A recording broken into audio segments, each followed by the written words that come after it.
Okay. Let's start this deep dive today, not with a feeling, but with an observation. Right. Because if you look at the metrics right now, like social media engagement, or the velocity of the 24-hour news cycle, Mm, or even just the way people are talking to each other in the comments sections of, random cat videos. yeah, it's everywhere. The data really suggests we are addicted to conflict. We are. It's high arousal emotion. Mm. That's the technical term for it. Anger, fear, indignation. Right. These are the exact things that keep us clicking and keep us watching and keep us shouting at our screens. Exactly. And the source material we're digging into today describes this phenomenon with a phrase that I actually I laughed out loud at when I read it because it's so perfectly accurate. Oh, I know one. It calls it Olympic level arguing. It's a perfect description, really. Yeah. It implies that conflict has become a sport. Yeah. It's not about resolution anymore. It's about performance. Right. It's like sticking the landing on a devastating insult. Exactly. But the difference is, unlike the Olympics, there are no gold medals here, just a collective sense of exhaustion. And that's really where I want to hook you, the listener, today. Mhm. If you are feeling that exhaustion, that specific type of heaviness where the world just feels loud and angry and completely out of your control. We aren't crazy. No, you're just paying attention. Yeah. Because the sheer volume of information and hostility we process on a daily basis is completely unprecedented in human history. The human brain simply wasn't designed for this. We evolved to manage conflict within a tribe of maybe, 150 people. Yeah. Now we are psychologically plugged into the conflicts of billions. Hmm. That creates this background hum of anxiety that never really shuts off. So in the face of all this Olympic arguing and global noise, the source material poses a question that on the surface sounds almost childishly simple. Mm. It asks, can't the world live in peace? It sounds so naive, doesn't it? Like something a 5-year-old would ask. Or something you'd see on a bumper sticker right next to a coexist symbol. Oh, My cynical brain immediately goes, well, obviously not. Just look around. But what I found so fascinating about this deep dive is that it doesn't treat peace as this fluffy, abstract cloud. no, it doesn't. It treats it as a mechanical structure. It breaks it down into really granular parts. And that is the key differentiator here. Yeah. We aren't talking about world peace with a capital W and P signed by presidents in fancy suits. Right. We are deconstructing peace from the civilian perspective. The source focuses entirely on the mechanics of how ordinary humans, our neighbors, how we actually experience conflict and how we can build stability. And just to set the ground rules before we get into the heavy stuff, because we always do this. Always. This isn't a political debate. We aren't looking at left versus right or nation A versus nation B. No, we are looking at the sociology and psychology of conflict itself. We're looking at the human hardware. Oh, the hardware, yeah. Because whether you are in a conflict zone or a corporate boardroom, the mechanism of how hate grows is remarkably similar. So let's strip away the cynicism for the next hour or so. I want to start with what I think is the most provocative concept in the reading. It's this idea of the boring day. The boring day. It's Yeah. such a counterintuitive place to start a discussion on peace. Right. Because generally in our culture, boring is an insult. Mm-hmm. If I ask you how your weekend was and you say, oh, it was boring, I assume you had a bad time. Yeah, we pay a lot of money to avoid boredom. We have streaming services and video games and travel anything to escape the mundane. But that's the modern privileged perspective on boredom, right? We see it as a lack of stimulation. Exactly.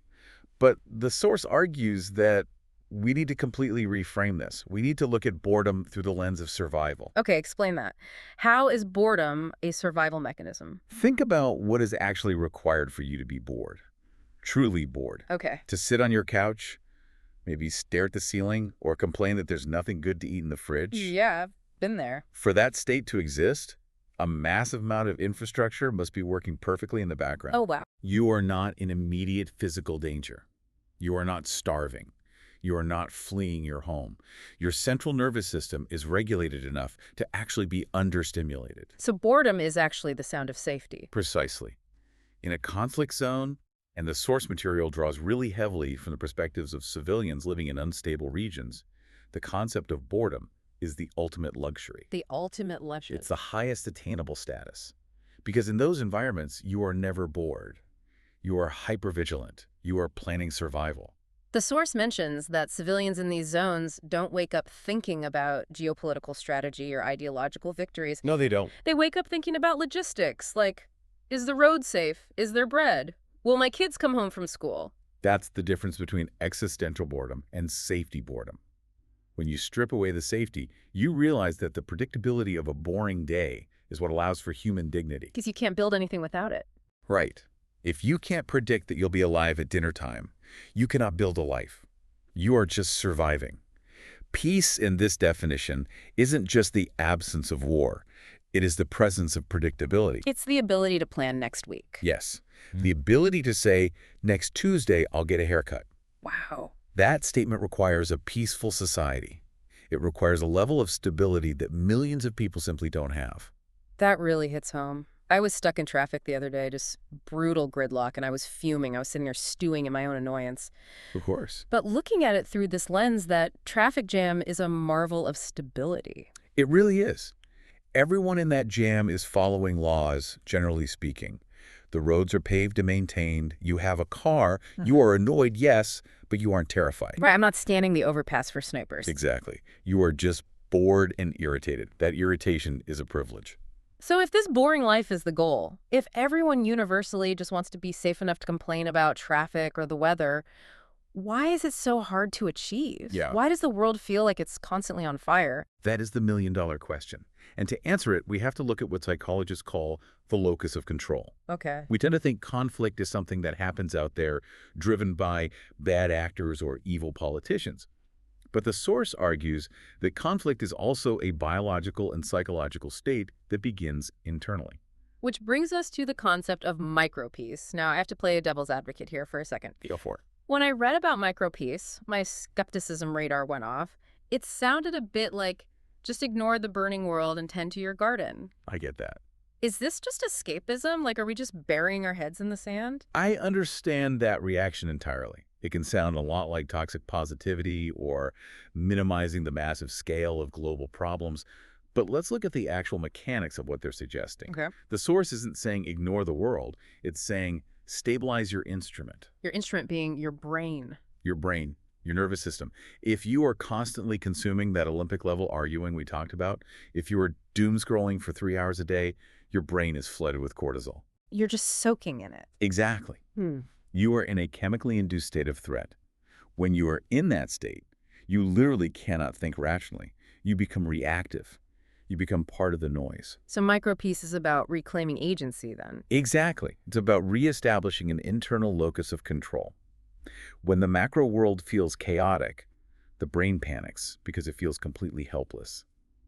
By asserting control over a microenvironment, you signal to your amygdala that you still have agency. The example they gave in the reading was cleaning a desk, which again sounds trivial. World War III is looming, so let me organize my pens. It sounds totally trivial, but it's neurobiological. Really? Yes, when you look at a chaotic desk and you organize it, you are completing a cycle. You identified a problem, you execute a solution, you see the result. That feedback loop lowers your anxiety, it grounds you. It's not about the desk at all. It's about proving to yourself that you can still affect your reality. Okay, that makes a lot of sense. It's like triage for your mental state. And then there's the disconnection walk they mention. 10 minutes.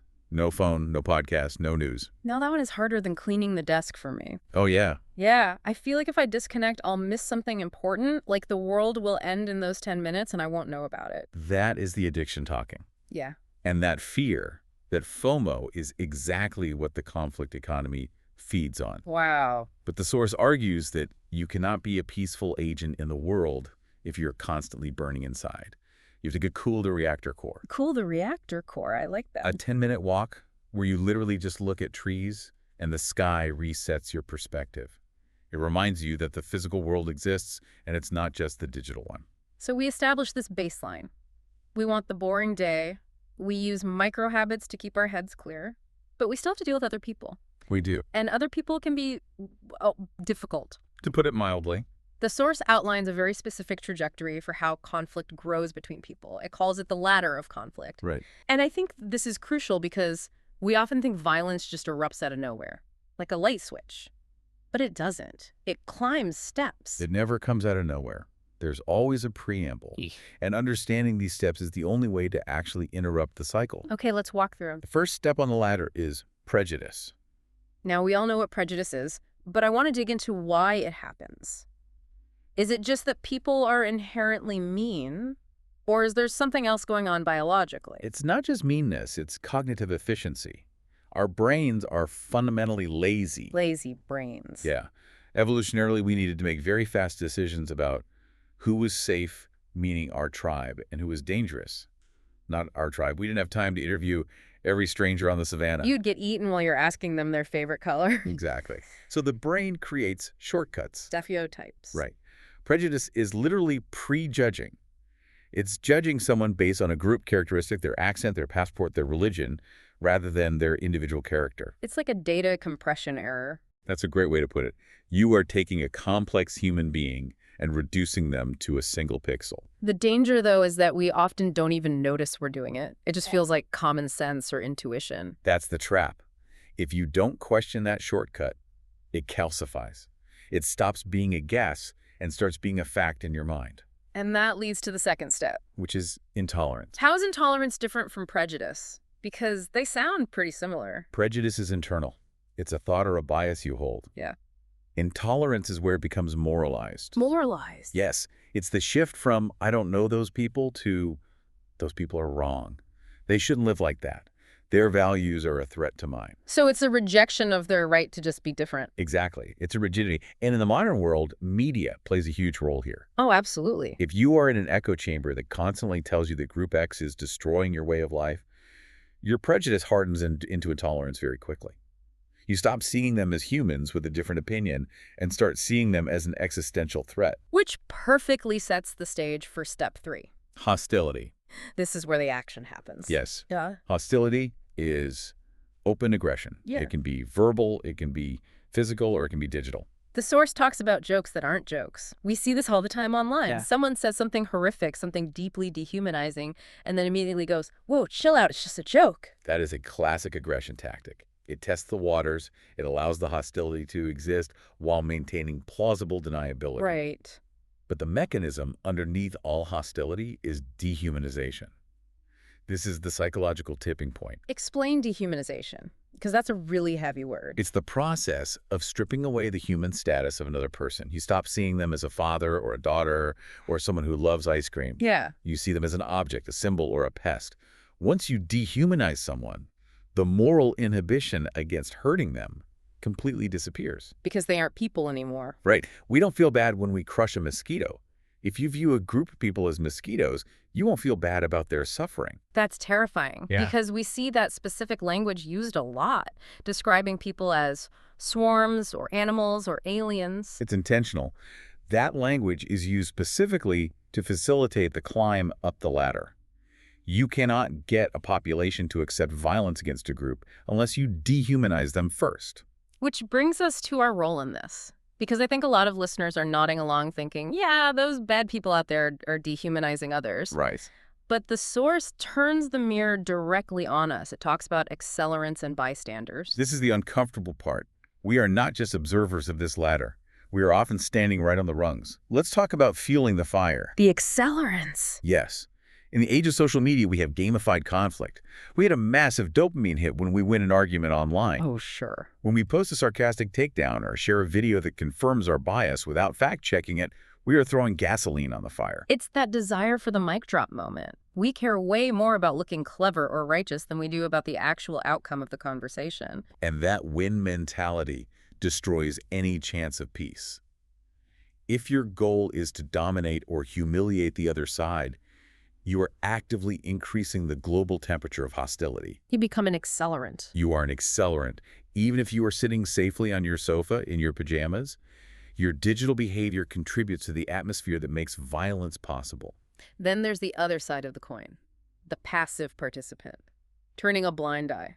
The bystander effect. This is a very well-documented psychological phenomenon. The more people who are present, the less likely any individual is to actually help. We just think someone else will say something. Where we think, I don't want to get involved. I don't want to become the target. Exactly. It's self-preservation. It is. But here's the brutal truth the source lays out. Silence plus hostility equals oppression. Break that down. That's a huge equation. If an aggressor is being hostile and the majority of people remain silent, the aggressor interprets that silence as consent. Yeah. They think, nobody is stopping me, so I must be in the right, or at least I can get away with this. Silence signals to the victim that they are entirely alone, and it signals to the oppressor that they are safe. So minding your own business can actually be a form of complicity. In the face of dehumanization, yes. Peace is not a passive state. You cannot just be peaceful by doing nothing. Peace requires action. It requires interrupting the ladder. Let's follow the ladder to its conclusion then. If we don't interrupt it, if we let prejudice turn to intolerance and intolerance turn to hostility, and we just stay silent, where do we end up? Yeah. Because the source takes us into the darkest territory here. Oppression and radicalization. We have to talk about this even if it's really heavy. Oppression isn't just about laws or governments. It's a physiological state for the people living under it. The source specifically mentions that civilians carry oppression in their bodies. Imagine living in a state of chronic cortisol activation for years. Yeah. Imagine the daily humiliation of having no voice, no rights, no economic future. I can't even fathom it. That trauma gets stored physically. It changes how you see the world. It physically changes your brain chemistry. Yeah. And that deep despair is the fertile soil for radicalization. I think people often misunderstand radicalization. We look at extremists on the news and think they are just evil or crazy. We do. But the source suggests it's much more about vulnerability. Radicalization is a predator and prey dynamic. The prey is a person who is humiliated, angry, and completely hopeless. They have a legitimate grievance. They are suffering. Right. The predator, the radicalizer, comes along and offers them two very specific things: dignity and certainty. Certainty seems like a big one in a chaotic world. It's huge. The radicalizer says, the world is complicated and painful, but I have the simple answer. It's their fault. If we destroy them, your pain will finally go away. It's the lie of simple solutions. Precisely. Extremism sells a black and white world to people who are drowning in the gray. It promises that violence is the only path to justice. And if you've been ignored by the rest of the world for long enough, that lie becomes incredibly seductive. So extremism isn't necessarily about hating the other side initially. It's almost about trying to save yourself. It starts as a quest for significance. I want to matter. But the absolute tragedy is that extremism destroys the very thing it claims to protect. How so? You cannot build a peaceful world on a foundation of elimination. History has taught us this lesson 1,000 times. If you build a society on the bones of your enemies, the ghosts will haunt you forever. The cycle never ends. So how do we break it? We've stared into the abyss here for a minute. We see the mechanics of how this machine works. How do we climb back down the ladder? The source actually gives us a roadmap back. And it starts, interestingly enough, with language. Yeah, this is a fascinating layer of the deep dive. The source material is actually framed within an English learning context. Yes. It emphasizes precise B2 level English vocabulary, words like reconciliation, rooting out, resolution. I found this meta layer to be fascinating. It touches on something in linguistics called linguistic determinism. Okay, what's that? The basic idea is that the language we have limits the thoughts we are able to think. If you don't have a specific word for oppression, you might just feel vaguely angry. Oh, I see. If you don't have a word for dehumanization, you might not fully realize why a certain joke makes you so uncomfortable. So expanding your vocabulary is actually a way of expanding your emotional intelligence. Exactly. Naming the demon gives you power over it. If you can look at a situation and say, wait, this isn't just an argument, this is intolerance, you can actually choose a different response. You step out of the cycle. You engage the prefrontal cortex instead of the lizard brain. You analyze rather than just react. Let's talk about that different response. The source introduces the concept of reconciliation, and I feel like this word gets thrown around a lot by politicians, Constantly. like truth and reconciliation commissions. But what does it actually mean for us on a daily basis? Reconciliation is very often confused with forgiving and forgetting, or just sort of moving on. But the source is very clear on this. Reconciliation does not mean pretending the harm didn't happen. It's not sweeping it under the rug. Not at all. Real reconciliation requires acknowledging the wound. It requires truth. But then it requires a conscious decision to break the cycle of vengeance. Right. It means saying, you hurt me, and that was real, but I will not dedicate my life to hurting you back. That sounds incredibly difficult. It is arguably the hardest thing a human being can do. It is much, much easier to hate. Hate is easy. Hate is distinct. Hmm. It has a lot of energy. Reconciliation is messy and it's slow. But it's the only way to actually build that boring day we talked about. The source uses an agricultural metaphor here that I really liked, rooting out. Yes. Think about weeding a garden. Okay. If you just snap the top off a weed, if you just stop shouting for a day, but you keep the resentment simmering underneath, the weed grows back. The roots are still there. Right. It just comes right back the next week. Rooting out hatred means digging into your own biases. Hmm. It means taking a hard look at your own language, your own jokes, your own assumptions about people. So it's active work. It's not just passively being nice. It's like surgery. It involves practicing alternative behaviors. Instead of hostility, you practice listening. And I don't mean just waiting for your turn to speak. Which is what most of us do. Right. I mean genuinely listening to understand the other person's fear. There's a phrase the source suggested using that really stuck with me. I disagree, but I will not attack you. Imagine the sheer power of that phrase. In the middle of an Olympic-level argument, if one person stops and says, I disagree with you completely, but I will not attack your character, the entire game changes. It totally diffuses it. You have de-escalated the threat level. Yeah. You have signaled to their nervous system, I am not your enemy, I am just your opponent. Another phrase they suggested was, I don't know enough to judge this. That is a total superpower. Isn't it? In an age where everyone is expected to have a hot take on every single issue, immediately admitting ignorance is practically an act of rebellion. Yeah, it really is. It stops the spread of misinformation in its tracks. It stops the climb up the ladder. It brings us right back to that idea of humility. Humility is the antidote to arrogance, and arrogance is the primary fuel of intolerance. So we have the theory now, we have the vocabulary, we have the mechanics of how this all works, but how do we actually apply this before we go to sleep tonight? Right. The source ends with a daily practice. It offers a simple question to ask yourself at the end of the day.